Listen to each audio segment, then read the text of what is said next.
folks. Thanks so much for coming to Plymouth's Blue Future Conference. I see a couple of smattered waves. Hi, everyone. Does everyone know where they are and why they're here today? So Michelle and I got together a couple of months ago and we thought we need to give these kids a day off from school. Just something to do in the morning on a Monday, something to look forward to. And that's why we're here. Also, we're here because we have brilliant minds on this panel who are employers and employees. They've been through a bit of a process to kind of lay the foundation for what is the blue economy. It's been kind of intangible up until now, but in Plymouth, we're making it real. From aquaculture all the way to AI and robotics. Tomorrow, if you're available, come and join us at Cordage Park. We're gonna have a live tech demonstration hosted by Brett Phaneuf over here, the gentleman who built the Mayflower autonomous ship, single-handedly. Today's event for the student session is largely intended for you to hear from them about their experience, ask some really insightful questions about what you think you might want to do in order to prepare yourself for a career in anything in blue economy. I'm very pleased to introduce you the sponsor of today's session, Michelle Badger from Massasoit Community College. Michelle, would you like to say a few words? Thank you. Thank you all. I'm really excited to be here. Massasoit is thrilled to be the sponsor of this event or this panel discussion this morning. Massasoit, as you may all know, is located in Brockton. We have campuses in Canton as well as Middleborough, and we are proud to be part of the blue economy. We have our business program, which can get you ready for land and sea, kind of teaching you the administrative pieces. We also have engineering opportunities where you learn to design, hands-on learning, design, structure to advance the maritime industry and the maritime economy. And we also have a highly recognized technology program, diesel technology program, which gives you skills and knowledge to keep vessels of every shape and size, not only afloat, but moving forward into the future with the blue future. In our science program, we are a strong foundation for career in studying marine life, climate change, and climate resilience. We also have faculty who are former researchers who really want to inspire our students to, follow their dreams, follow their goals, and really be a part of whatever part of the industry they want to be a part of. But Massasoit is thrilled to be here and be a sponsor of this session. And if you have any questions about our program, we have early college programs, we have our 2-year degree program to get an associate's degree, which then can allow you to transfer to any school of your choosing. And then we also have our certificate programs, which allow you to take that piece of that certificate and build on your knowledge, and whether you have an undergrad degree already or that's the degree or the certificate that you're seeking. So we're really excited to be here, and we're really thrilled that all of you are here and interested in learning about the blue future. So I hope you have a great day. Thank you. Good instincts. Thank you, Michelle, and thank you, Massasoit. I'll tell you, folks, learning will never end, no matter what you want to do in your life. I remember when I was in your situation, about to graduate high school, and I had 4 primary options that people laid out for me. Go to college, get a job, join the clergy, or join the military. No one told me that I could create my own job. And that's part of why we're here too, to kind of let you know that there is a path forward for you. You don't necessarily have to follow the path that's been laid out. There are other options. You can create your own job. It's hard work, but the Plymouth Foundation is here to help you with that. We are an economic development corporation. You see our mission statement on the screen there. Part of our goal is to enhance quality of life. Enhancing quality of life means you have a livable wage. Think about wanting to live in this area when you graduate. We can do things on our side of things to help pay down the cost of housing when you graduate and you want to buy a home. But it's much more exciting and more effective if we provide you with the resources so you can kind of get a livable wage, so that you can pay for market rate housing yourselves. So part of our goal here at the foundation is to enhance and diversify the earnings and the job offerings here in the Plymouth County. We're only going to be able to do it, though, if you are inspired to pursue entrepreneurial endeavors. So I want to thank you for joining us, but I want to tell you a little bit about some of the logo you see, because it does tie a little bit into entrepreneurship. In 1857, history lesson, Henry David Thoreau, a terrible writer, spent some time here in Plymouth. And in his journal, sometime around June 14th, 1857, he recorded what you see on the screen. B.M. Watson tells me that he learns from pretty good authority, so it's already hearsay, by the way, that Webster once saw the sea monster. It seems it was first seen in the bay between Manomet and Plymouth Beach. And when I heard that, this is what I thought it looked like. But he goes on, he actually describes it. He says, by a perfectly reliable witness who was accustomed to look out on the sea with his glass every morning, the first thing, as regularly as he ate his breakfast. One morning he saw this monster, with a head somewhat like a horse's, raised some 6 feet above the water, and his body the size of a cask trailing behind. Now, what's interesting about that description is it actually fits into the conversation about Gaelic myths and kelpies. A kelpie is a seahorse, or at least it disguises itself as a horse. It's actually an anti-drowning campaign, especially in the coastlines of Ireland and Scotland. It's very boggy and wet. Lots of kids would drown. So they actually invented this myth to encourage kids to not play by the water. This horse would entice you to its back and then dive deep into the sea. And in fact, it's celebrated in mythology in Scotland. You see these 90-foot tall statues. So in some ways, the kelpie is very real. Also, if anyone plays God of War, the newest version, he actually, I see some nodding heads. What does he ride? He rides a kelpie. It's a pretty cool horse. He goes on.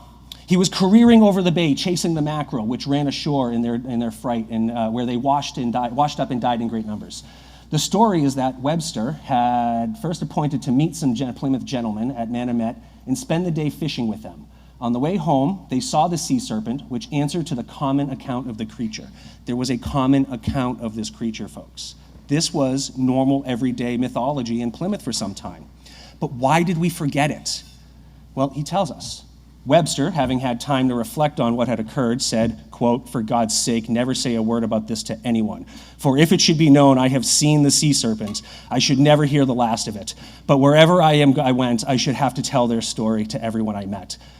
So he says in his journal, until this moment, until this writing, it has never come out. So part of the purpose for today's sea serpent mythology is to celebrate not just the sea serpent idea, but also its history.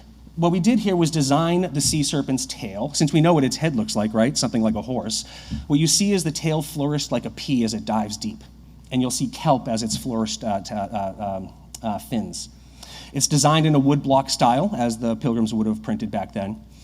But I want to focus on that Pilgrim story for just 1 second, because despite all of the other elements of the Pilgrim story that are generally unrelatable today, one thing that is absolutely relatable to us is that it takes a bold, intrepid personality, an entrepreneurial person, to sail across the sea knowing full well that these things are on every map you've ever seen. And if you believe in a ghost man in the sky who controls your every movement and decision, you almost certainly believe in a demon of the deep. They sailed across those ocean waters knowing that these things lived there, existed there. And look, the other thing about the Pilgrim story is it was an entrepreneurial endeavor because they had to pay the boat. Seen here, someone trying to carry the one as they pay the bill. The Pilgrims had costs incurred. They had to pay back investors. And if you forgot a hairbrush, you're not driving to Walgreens to get a new one. You're making one. Innovation is a huge part of the story too. With 10,000 years of actual experience living here, the Wampanoags taught the Pilgrims not just how to grow, but also how to create new industries like the fur trade. So I want to show you here, here's the maps that they would have looked at with various sea serpents that kind of meet the description of what Thoreau talked about. This was real to them. What's also interesting, for me anyhow, as a student of history and a deep, deep nerd, dragons are problems. Sea serpents are problems. Entrepreneurs solve problems. What you see on the screen there is George, St. George slaying his dragon. A very modest dragon, if you ask me. It's not much bigger than the horse. But look, he did it anyway, right? He slayed the dragon. He solved the problem. The other scene you see there is Don Quixote, rather quixotic individual who fought windmills and told everyone they were dragons. I guess my message here is be a problem solver. That's your charge. No matter what you do, entrepreneurs solve problems. Make sure you're solving real problems. And that, ladies and gentlemen, is essentially the story of the Plymouth Sea Monster and why we are so embedded and entrenched with the entrepreneurial spirit today. Thank you all for coming. The foundation table is right across from the bathroom, so as you leave, let's make awkward eye contact. And I have a delicious little treat for you all for coming today. So please come by and say hello. Thank you for coming. I'm glad to introduce now my friend and my colleague, Michelle Pecoraro, who is going to facilitate the student session. Michelle? Thank you.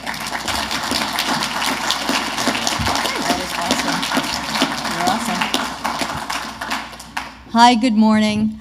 We have, I don't want to speak too much because we have a panel of very knowledgeable people up here, and I know you're all going to want to ask a lot of questions. So what we're going to do is if you would each grab a microphone that you can pass to one another. I'm going to have them each introduce themselves and either talk about how they got into this industry, where they started. Some of them are employers, some of them are academics, and so they will be talking to you about their story, what they did to get into this industry, and then the second part of that is for those who are in the academics or HR, and that is, what do you need to do? What things should you be interested in? What courses should you take to also get into the blue-green economy? And so without further ado, I'm going to ask them to just go down the line and introduce themselves and what their company is and what it does. And then, yeah, you can start right at that end. And then answer one of those two questions. Sure. So good morning, everyone. My name is Christine McCary. I am the Dean for Enrollment Management and Student Wellness at Cape Cod Community College, which is located in West Barnstable, Massachusetts. I'll sort of answer two questions relatively quickly. I got into working in education because I thought I wanted to be a director of athletics. I played sports all my life. I started my professional working career at Bridgewater State University. I spent a couple years there, then some time at Mass Maritime, which I know is here today out in the hallway. And then I transitioned over to 4Cs. And I'm telling you that because my journey started in athletics, and that's where I wanted to go. And Stephen mentioned having, just like 4 pathways to choose from. So I think it's important to know that you can have goals and dreams and they can change along the way. And so although I always wanted to be in a leadership role or in administration in athletics, that shifted over to education. And I'm really proud of working in Massachusetts in a public school. Right, so working at Cape Cod Community College, we work for the state, and our job is to serve you, the student, and make sure that we're giving you the foundational courses that you need. So to answer the second question that Michelle asked, what courses might you need? I'm here to tell you that it's important that you build a foundation. So as you hear from my colleagues up here on the stage in talking about what you need for specific skills or jobs, my role here today is to talk to you about building those foundation courses up, starting at a community college, whether it's 4Cs or Massasoit, which is right down the street. It's really important that you get a solid framework and a foundation. That's how you really build to achieve your goals and your dreams, is by having that solid framework, which is much of what we're talking about here today and throughout the week, is how do you build who you are to be what you want to be as you move through your profession. So my recommendation is that you continue to think about your goals and your aspirations. And from an educational standpoint, it's building that foundation. General education, liberal arts are so critical to the STEM field, and you'll need those as you work your way through an associate's or a bachelor's, a master's, onto a doctoral program, or perhaps a certificate. So that's my advice for you here today. I'll be here if you have any questions, and thank you for joining us here this morning.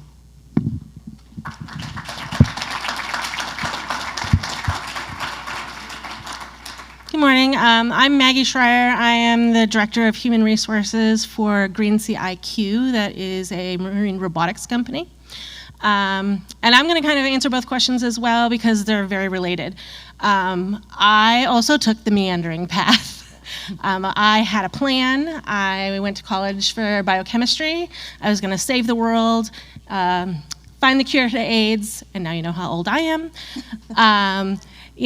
As they say in Boston, I was wicked smart, so I got a 4-year degree in 3 years.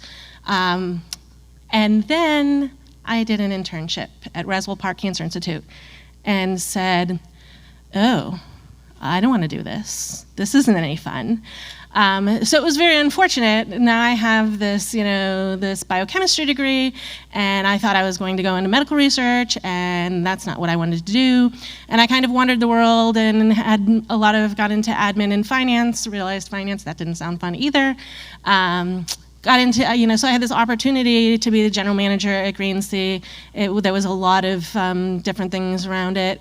It sounded interesting. I wanted to move to Vermont, so I said, okay, why not? And then I was like, oh, they do cool things, underwater robots. I mean, how cool is that? So I hung around, and the CEO really is a great person, and he allowed me to, as the company grew, pick my own career path.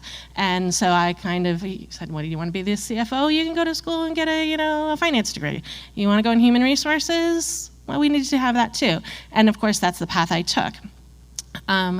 So how it relates to what you need to do to kind of get into the industry is, I really encourage you to get internships, to do job shadows, to introduce yourself to someone in a career path that interests you, because what you have romanticized in your head as the day-to-day, it might not be what you want. You are at a stage in your life where you have this great opportunity to try out a lot of things and see really what appeals to you. So, go introduce yourself to somebody in a role that interests you.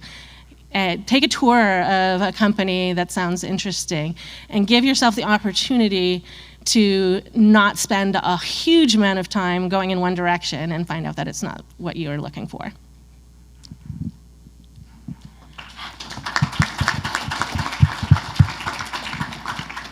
Good morning and happy Monday, everybody. I'm sure everyone's happy to be here bright and early. My name is Taylor Fry, and I'm from MassHire South Shore. I'm a youth career counselor, meaning that I work with youth from ages 14 to 24, which is a very big gap when you think about it, based on where people are in their lives. And I'm gonna follow the trend of my colleagues here.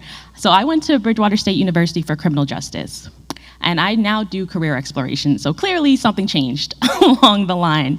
Honestly, as I was in school, and I also graduated within 3 years, so I got very excited when you said that. And having professors that had been in the field that were really open, and again, kind of following what my colleagues said here, like putting myself out there and speaking to people that already had that experience. And in doing so, again, realized that's not what I want to do. Like, that's really not where I want to be.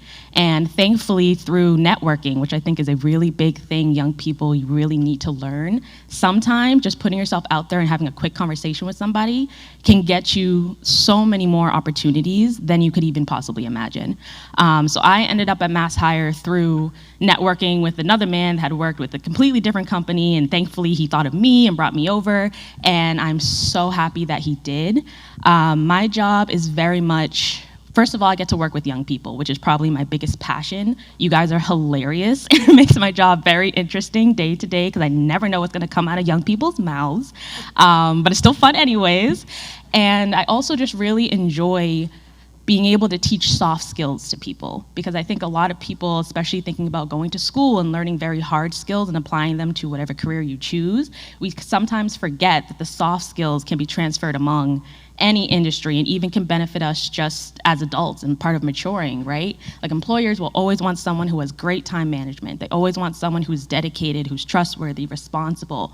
All of that stuff is stuff that you can actively be working on without necessarily doing it at school or doing it, in a formalized organization. That's just something you can work on your own whenever you get the chance. So I guess other than just soft skills and networking, I would also say, just take time to look for resources in your area, because there's a lot of stuff that's available to you that can help you reach the goals that you want, whether that's MassHire, quick little plug, or if it's, different state schools, or even just, again, like different resources out there, different organizations. There's always something out there that can help you. You don't have to feel like to get to your goals, you're doing it by yourself. Thank you, guys.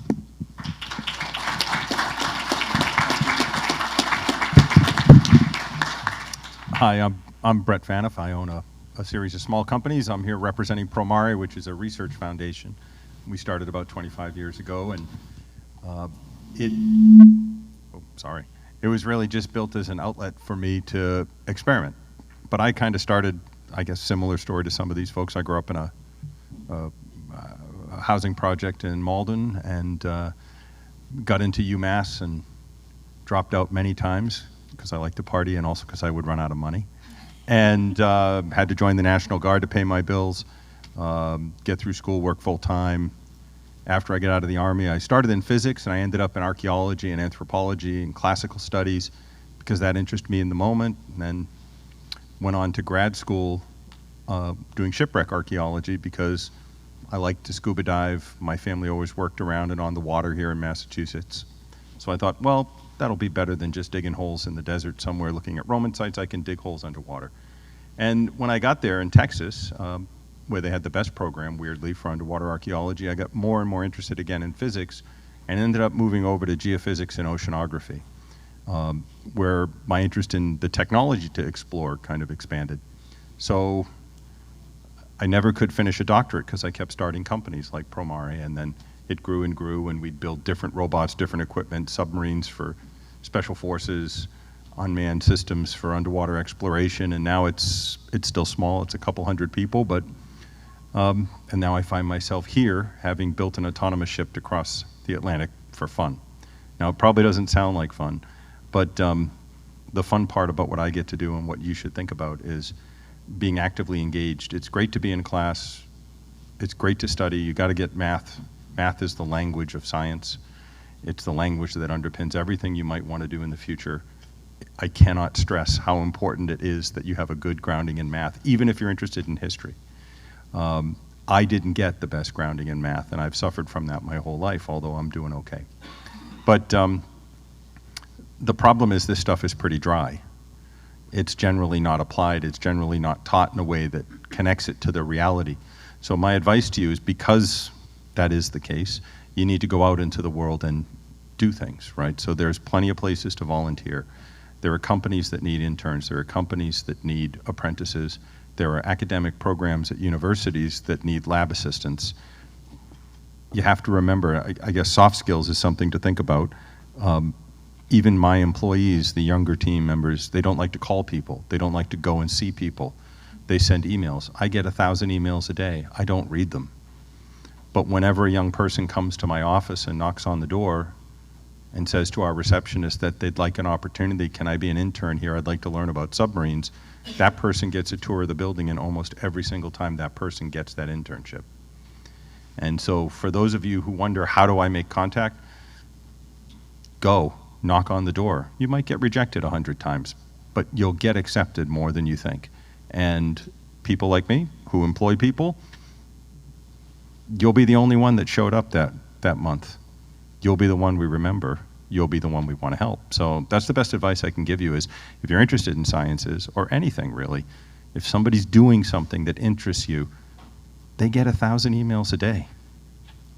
Just go to their office and knock on the door. The universities don't have locks on them, right? You can just walk in and present yourself, introduce yourself, and ask for an opportunity.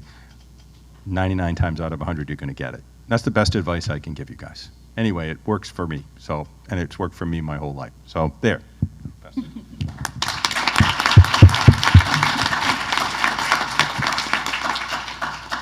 Good morning, everybody. My name is Robert McGurn. I'm the Chief Technology Officer at a startup called Blue IQ.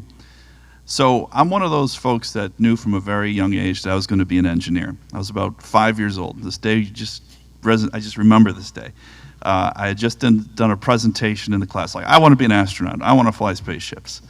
And my grandfather pulls me aside after that. He's like, you know, you might find building spaceships a lot more interesting. And I looked like, yeah, I think you're right. So that forever changed the trajectory of my life. So I knew from then I wanted to study engineering. I studied electrical engineering, but really focused in a subspecialty of electrical engineering called digital signal processing. And digital signal processing is a multi-discipline domain. It sort of is at the intersection of physics, math, software development, and today, artificial intelligence. Back 30 years ago, they called that something else, but today they call it artificial intelligence, and all sorts of interesting things about sensors and sensing the environment. And so that really has been my specialty over almost the last 30 years. For the first half of my career, I was pretty much just someone who's very technically excellent, just an individual technical contributor. And then my boss took a sabbatical one day and left me with the whole group to run the whole group, and I just felt like a fish out of water. So at that point, I decided, you know what, I want to learn about how to lead teams, run teams, learn how to run projects. And so I went back and got a master's degree in engineering management and learned a lot of skills like engineering leadership skills, how to interact with folks and people and be a very effective leader. And that was a wonderful experience because that just kind of took my career on a completely different trajectory where I felt a lot more empowered to start new programs within big companies and eventually start my own company with my co-founder Kim. We'll hear Kim's story a little bit later. So that's kind of my story, but I don't want to steal your thunder, but I got a very interesting story. So I was working at a startup company, actually a company called Whoop. They make a fitness monitor. I was an early employee there. And one day, a young man shows up to our office, and he had built his own prototype heart rate monitor. I'm like, oh, I got to talk to this kid. So he came in, we sat down, we talked for about an hour. I'm like, oh, I gotta hire this guy. I gotta figure out how to hire a guy.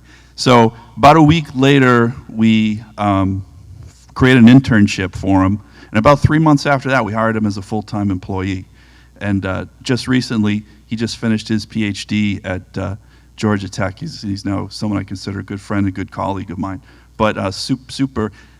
So talk about having the gumption to knock on doors and walk in places. I think that's kind of how you make your own opportunities. And I think the general theme I've found throughout my careers, I never had sort of a master plan. There was never like, where am I going, where am I headed, I got to be this by this time or this by this time. It's really about following the opportunities and taking the opportunities as they arise, and especially the opportunities to work with either small groups or work at startups. That to me has been sort of the key for me. So thank you.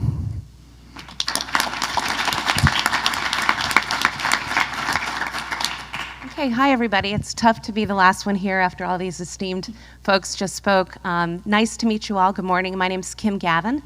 I am a colleague of Rob's. We just this past year started our first company, Blue IQ. So Rob and I have worked together for the past 10 plus years in a lot of different capacities, all related to science and technology, research and development. So I guess what I wanted to say here today is we work a lot with student interns. Rob and I have done a lot with STEM, with FIRST Robotics, with high school interns as well as college interns. We have 2 UMass Dartmouth interns working with us right now. I was looking around to see if Matt was here. He's not, but he will be later today. Please feel free to stop by our booth and see the kinds of things that we're doing at Blue IQ. We're developing really cutting-edge new technologies to be fielded underwater for sensing, passive acoustic monitoring specifically. And what does that mean? We're looking to do tracking of North Atlantic right whales. We know that that's a real problem. All of you have probably watched the news and seen a lot about whales along the East Coast, and we're looking to see how we can actually help save some of the whales that are nearing extinction. A little bit about me and my background. I did not start in underwater sensing. I actually sort of back-ended into this when Rob and I started working together about 10 years ago, but I started my career in the government. I worked for the intelligence community, and I worked in overhead mapping and mapping technologies back when mapping wasn't really Google yet. Some people might remember that. We used to do a lot of overhead mapping, remote sensing, satellite imagery, and a lot of those same sensing modalities and techniques can be found underwater as well.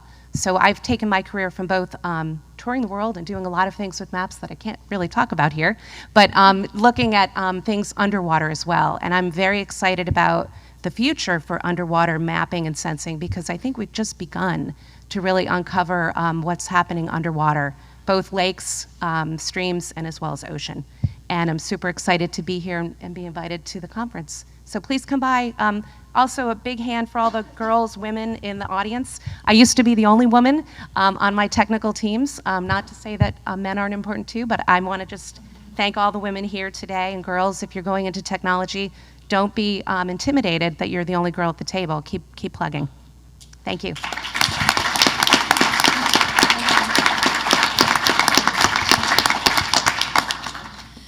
Okay, well, thank you all very much. Now it's your turn.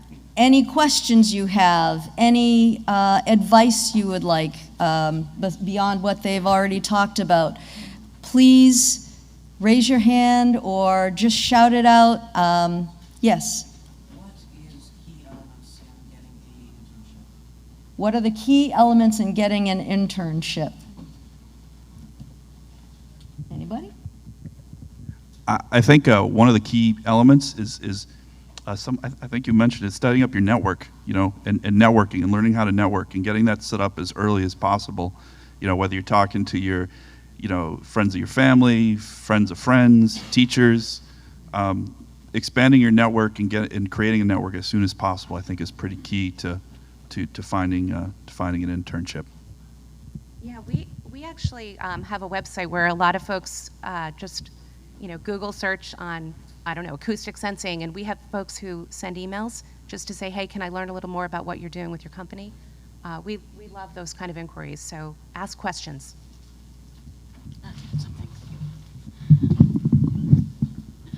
So Brett alluded to that he gets hundreds of emails a day, and I also get a million emails from students, from college grads looking for internships. And as he said, going and meeting people, but you may walk in the door and, the people in charge are very busy, they're in a meeting, they're on a phone call, they can't meet with you. Persistence, say, hey, send an email and say, hey, I stopped by your office the other day and you were unavailable, can we schedule a time to meet? The other thing is that I see 100 resumes and they all look exactly the same. Because you all are taking the same classes, you're doing the same things. So do things that make you stand out. Join clubs. Send me your GitHub page. Send me your YouTube channel where you cobbed together a robot in your garage. I'm so interested in seeing that. Send me an email that tells me why you're interested in the industry, what you're passionate about. I want to know who you are as a person, not, the same resume that everybody's given out to me. Those are the people who kind of stand out, who are excited and passionate about learning about and getting into the industry. Yeah, I agree, but you could even go old school, right? So turning up is pretty old school, but write me a letter. I mean, I would say half of my company's employees now, about 50% are under 30, and of that 50%, 90-ish% started when they were 14 or 15 years old as interns at the company. We also fund the children of all our employees. We fund their university careers now. If we pay for 4 years of school, they have to come back and work for us for 4 years after, because there's no other way to do it. But that's an easy word of mouth thing. But if you don't have the luxury of having a parent that can help you get an internship somewhere, write a letter. I mean, I know it sounds silly, but I don't read all my emails because it's not possible, but I generally read all the letters I get, which is one a month, right? So instead of taking the time to write an email, just write a letter. It doesn't have to be long. A couple of paragraphs, who you are, why you're interested in the company, what you hope to do or learn there. Thank the person for their time. Send me a letter. Someone's going to read it. All the mail gets opened. It really does. Not all the email, but all the real mail. And so sometimes old school approach works, especially for old people like me. So to write a letter, what you're going to need to do is go to the post office and buy a stamp. You can also get them at the grocery store, believe it or not. Yes, this is when you want to phone a friend or ask for the network. But I agree, that's a great tactic. It's a good key element. If you can't spend 50 cents and 20 minutes of your time, then I don't want you. See, I thought they were 48 cents, but now they're 50. So, no, all good, very good key elements. From an educational perspective, I think this is where, you're all, middle school and high school, and you're going to start to think about what's next after your high school. And so I think for an internship, this is where you can really reach out to the admissions offices and the faculty at the schools that you're interested in, because intern experience is important. And schools fluctuate with what their internship experience is. I don't work in the STEM field, but I've had a lot of students come through the college that go through STEM. We have a lot of STEM programs, and the hands-on experience is, from my perspective, very important. So when you're starting to think about where you want to go to school, and listening to these folks up here, interning seems to be very important to your success and your trajectory. So that means when you start looking at colleges and universities, whether it's 4Cs, Massasoit, Mass Maritime, wherever it is, look for that experiential learning, that hands-on experience. And then the second part of that is, having a mentor is really important. That helped change my life, my trajectory, and everything I did. Sometimes it comes natural, and sometimes you have to seek one out. So just like you're seeking that network or knocking on a door to get an internship, having someone that you can go to in good times and bad, it's kind of like a song, but it is true. Those individuals can help guide you in the right direction, and you can ask them questions you don't feel comfortable asking other people. So my first bit of advice on the key elements is seek out a college or university that has the hands-on experience that you are going to need for your long-term goal or even your short-term goal. Tough to say ours when you're from South Boston. And the second is to find a mentor. It can be a teacher, it can be a friend, it can be a colleague, it can be someone up here on this panel, but that will certainly help you as you move forward. Thank you. Thank you very much. Any other questions? Yes. Is there any advice that you would give for choosing a subsection of engineering or science for a path in college? Is there any advice that you would give for choosing a subsection in engineering or science as a path in college? Yeah. Okay. I would find something that you just are really, really interested in. What really, really interests you. If you think about it, you'll probably come up with some answers. Yeah, I agree. I wouldn't over-specialize early, though, because you're going to learn so much in your first couple of years of university. You're going to change your mind. There's all these unknown unknowns. There's all these things you don't know about. And you have to, when you start university, you'll have a more broad education that will expose you to different things. And so, I don't know, I've always felt that you don't have to have a linear path. You can meander around a little bit. You can even go backwards sometimes. And you have to give yourself those opportunities, right? In the UK, where my daughter goes to university, she just started university in theoretical physics. They specialize from the day one, first semester, first year of university. I don't think that's a good thing necessarily, but she's kind of weird, so maybe it'll work for her. But what she really loves is math. And so I fully expect that in the next year, she's going to slightly move away from theoretical physics into pure math, because she likes puzzles.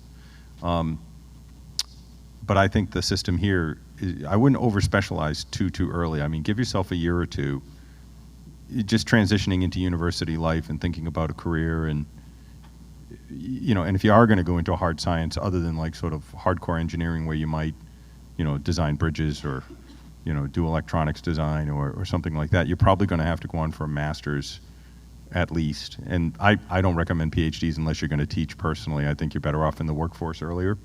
You'll learn more faster in the subdiscipline you do select if you do that, as far as I'm concerned. But don't over-specialize too early, because there's so much you don't know that exists that will excite you once you have the fundamentals. But I don't know, that's my advice. Yeah, to add to that, so I have 50, 60 engineers that work for me, and they all have specializations, whether it's navigation and control or AI and machine learning or all these things, but they all have math and physics degrees or comp sci degrees. None of them, very few of them got, navigation and control concentrations, because they didn't know exactly where they were gonna land, and they have this opportunity as a physics or a math major to try a lot of things and find their passion. You don't have to know what your passion is at 18. So you'll have this opportunity to have a broader scope of where you wanna go. Can I make just a follow-up comment to that too? Yeah, absolutely. The other key thing is to be a lifelong learner, right? Use the basis that you get as an undergrad, but always be learning new skills, new languages, computer languages, techniques, physics, science. I mean, just keep learning the whole life. Learn one new thing a year. Or a day if you can. Or a day. And what's the other thing? Read books. You have no idea how many engineers I have that don't read, and they can't participate in conversations after a certain point because they don't understand the metaphor. That's like, they just don't have a context. Read books, read all books, read fiction. You have to develop the creative part of your brain. The best engineers we have are really, same for me, are physics and math majors that end up doing engineering, but they have a broad education that may or may not necessarily come from university, but they read, right? And they're very creative. The best part of engineering is the creative part. So, and reading is not doom scrolling on your phone, right? Like you have to have it's a different experience to be in a book. My advice anyway. Thank you. Any other questions from the audience? Yes, we have two right here, so one right after the other. What are some knowledge or skills that you wish you had built up before you got into your current career? Good one. Alcohol's expensive and it slows you down. Okay. So I would say for me, it would be presenting and getting comfortable speaking in front of other people. If my boss had told me maybe like a year and a half ago that I would be up here with this many eyes like directly on me, I would have been sick today. Like I wouldn't have come in. I would have been so nervous. And I do feel, though I don't fully have regrets, I definitely do feel that there are some opportunities that passed me by because I couldn't get over that hump and kind of just like push myself through that anxiety. So I would definitely suggest, however you can work on that skill. Obviously, don't feel like you need to be an expert at speaking in front of people or kind of putting yourself out there when you're a little bit uncomfortable. That's something that is going to develop over time. But the sooner you can start working on that and kind of like pushing yourself past your comfort zone, you're going to find a lot more opportunities that are going to kind of be opened up for you, as opposed to if you kind of just kind of stay in your bubble and don't push yourself past those boundaries a little bit. Yeah, I was going to say public speaking as well. I think that's one of the key things. Even talking in your classes about who you are, what you do, what you want to do. Just talking with other people, it's really important for the rest of your career. You're always going to want to be, like we are here on the stage, telling your story, and it helps. The other thing I was going to say is business. I did not start my career as a business person. I started in sciences and technology, and it wasn't until I had an employer who asked me to be that person to sell software to other people who I used to be, that I thought, well, I'm not a business person. I don't know anything about business. But it wasn't until he asked me to take a step into something new that it taught me really, I can do this. I actually know how to use these tools, and I actually can help this company develop their software in new ways because I was a person who used their software. So I guess open doors, ask questions, and business always has kind of an underpinning in a lot of areas of interest that you'll see in the world. I think another thing we have to think about is, especially when you're in a tech field, is that soft skills are really important. People think of engineers as these little nerds that sit in front of their computer and don't talk to anybody. But being able to communicate and collaborate and build relationships will make you far more successful than just staring at your computer and learning the best code there is. If you're not collaborating and communicating, then you're not furthering, whatever that you're working on, you're not furthering your company's vision, you're not growing, you're not learning new things from other people. So building those relationships and communicating is key. I would also like to follow up on that because all of these companies require marketing, public relations.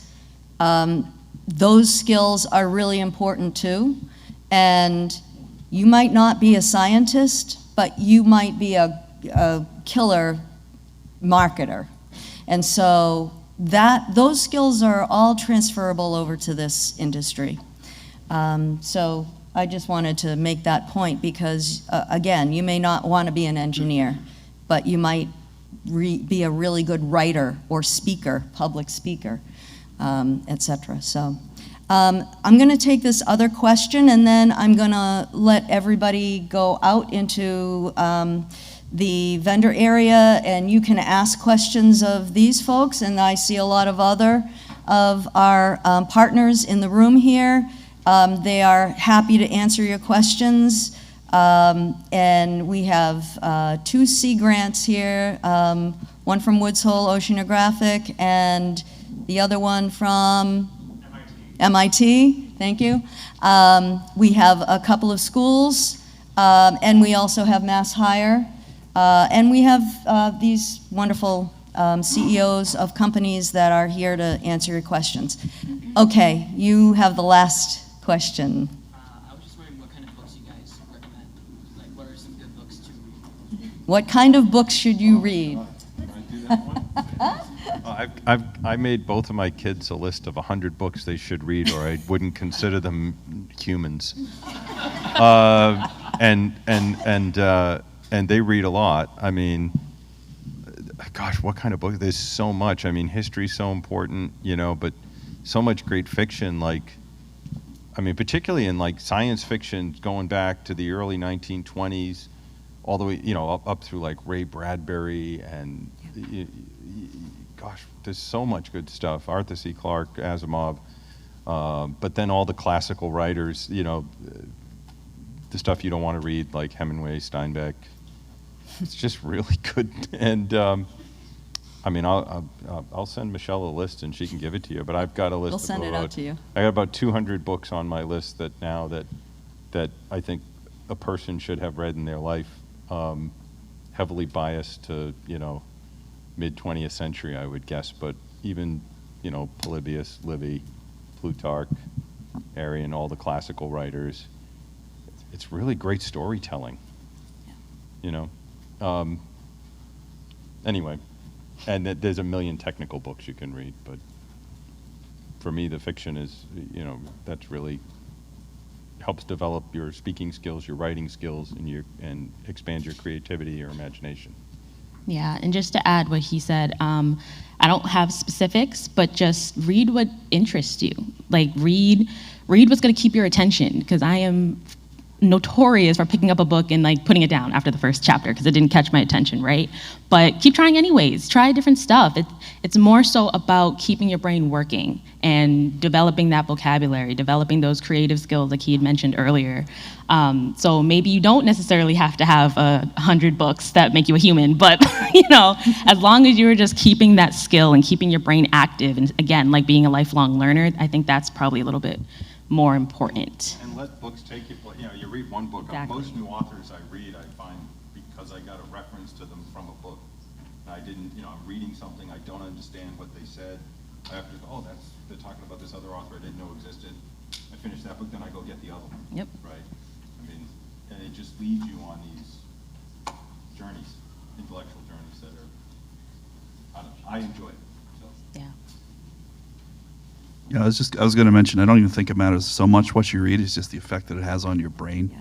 I mean, it's just, I find that like, wow, I have a Netflix problem, I'll admit it. Maybe this is the wrong crowd for this, right? But I find that like actually reading a book though, just relaxes the brain so much more than, you know, binging. I have a binging Netflix problem. But actually reading the book actually just takes my brain. I feel much more relaxed. Whatever that's worth. Read anything, just read. So I have a 18-month-old, so I'm really big into the pout-pout fish right now and the little blue truck. But what I can say is, you know, through my experiences of playing sports all my life and working through education and athletics, I found that when I was lacking confidence, I read some books on growth mindset, some books that help just kind of make you feel good. For the adults in the room, Brene Brown is amazing, Atlas of the Heart. But at any rate, you know, I agree with what everyone said. Read what interests you. Where I find reading to be powerful for me is when I need a pick-me-up. And that's when I turn to a good book that, gives me a different way to think about something. Maybe it gives me a positive mental attitude, or it gives me some growth mindset to get through something. So that's what I use books for. I'd love to read more at night if I could, but when my head hits the pillow, I am out like a light. So those are the things that I'm trying to work on myself in my career. I find that to be helpful, but I agree with what everyone said. And yeah, send that list of 200. I'll pass it right on to my children, which will be great. And books are free. There's this building called The library. where we keep them. You don't have You can go there. You don't have to go to Amazon. To read them for free. I can help you out with some of these skills. Stamps, library, I got The only thing I wanted to add is every once in a while, I really encourage you to read a book that challenges you, that gives you more questions than answers, because that gives you an opportunity to explore things that aren't in your comfort zone, and I think that's very valuable. All right, well, thank you all very much. Can we have a quick round of applause for your...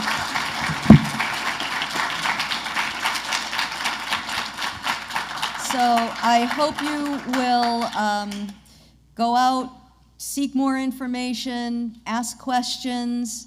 You have another full hour here, so use it well. And I'm going to release these folks from the stage so they can go to their booths. And thank you all for coming. And thanks to Massasoit Community College for sponsoring this session.